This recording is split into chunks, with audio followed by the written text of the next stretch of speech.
De l'Évangile de Jésus-Christ selon saint Luc, chapitre 24, versets 1 à 12.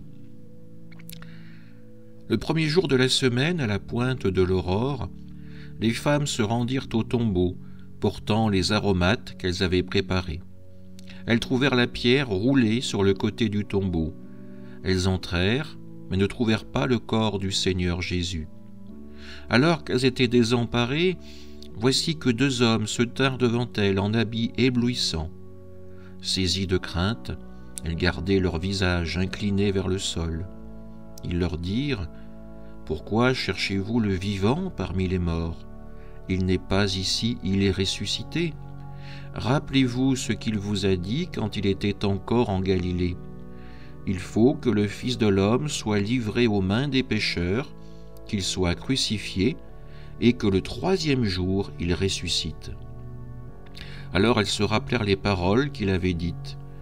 Revenues du tombeau, elles rapportèrent tout cela aux 11 et à tous les autres. C'étaient Marie-Madeleine, Jeanne et Marie, mère de Jacques. Les autres femmes qui les accompagnaient disaient la même chose aux apôtres, mais ces propos leur semblèrent délirants, et ils ne les croyaient pas. Alors Pierre se leva et courut au tombeau, mais en se penchant, il vit les linges, et eux seuls. Il s'en retourna chez lui, tout étonné de ce qui était arrivé. Acclamons la parole de Dieu. Nous voici rassemblés dans la nuit de la vigile pascale, cette nuit bénie où l'Église tout entière veille dans l'attente du ressuscité. L'Évangile de Luc nous transporte à la pointe de l'aurore, là où les ténèbres cèdent la place à la lumière, où le silence du tombeau est brisé par une annonce bouleversante : il n'est pas ici, il est ressuscité. Les femmes, Marie-Madeleine, Jeanne, Marie, mère de Jacques et leurs compagnes, arrivent au tombeau avec des aromates, prêtes à honorer un mort. Leur cœur est lourd, leur démarche sûrement empreinte de tristesse et de fidélité. Mais ce qu'elles découvrent les dépasse. La pierre est roulée, le tombeau est vide. Désemparées, elles se trouvent soudain face à deux hommes en habits éblouissants qui leur posent cette question saisissante. « Pourquoi cherchez-vous le vivant parmi les morts ?» Ces paroles sont une invitation à changer de regard, à laisser derrière elles le désespoir pour accueillir enfin l'espérance. Ces messagers célestes rappellent aux femmes les paroles de Jésus. Il faut que le Fils de l'homme soit livré, crucifié, et que le troisième jour il ressuscite. Et voilà que la mémoire leur revient, que la promesse s'éclaire. Ce qu'elles avaient entendu en Galilée prend vie sous leurs yeux. Elles deviennent les premières témoins de la résurrection, les premières à courir annoncer cette nouvelle aux 11 et aux autres. Mais leur témoignage rencontre l'incrédulité. Ces propos leur semblèrent délirants. Pierre, lui, ne reste pas immobile. Il court au tombeau, voit les linges abandonnés et repart tout étonné.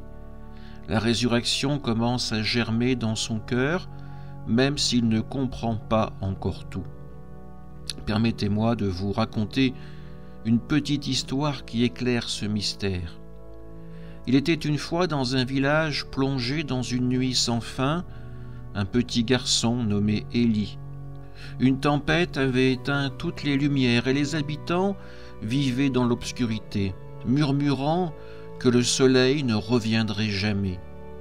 Mais Élie avait une petite lampe, un cadeau de son grand-père qui brillait faiblement dans sa main. Un soir, il entendit une rumeur. Une lumière plus grande était apparue dans une grotte fermée par une pierre sur la colline. Les anciens disaient que c'était impossible, que la pierre était trop lourde pour être déplacée.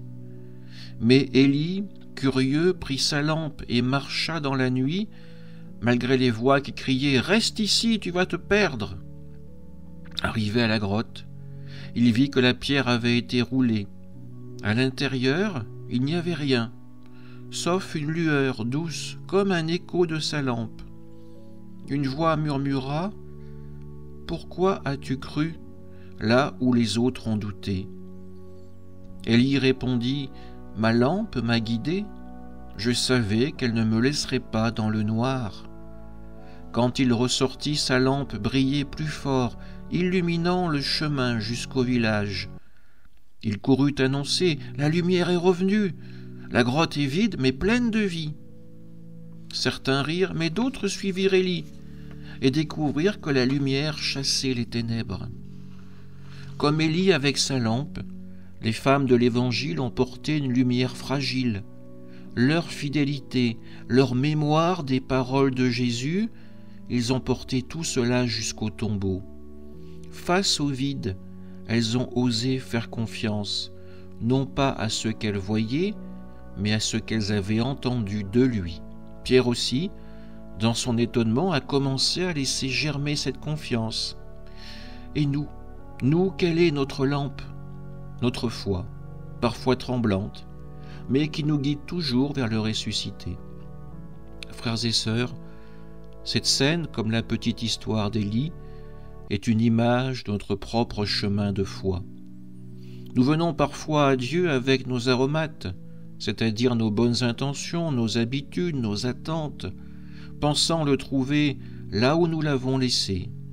Mais le Christ ressuscité ne se laisse pas enfermer dans nos tombeaux, dans nos limites.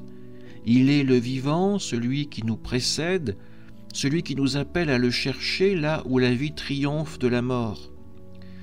Cette nuit, nous célébrons le passage des ténèbres à la lumière, du péché à la grâce, de la mort à la vie. Le tombeau vide n'est pas une fin, mais un commencement.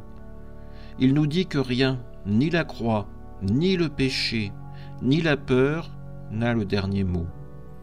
Jésus est ressuscité, et avec lui, nous sommes ressuscités.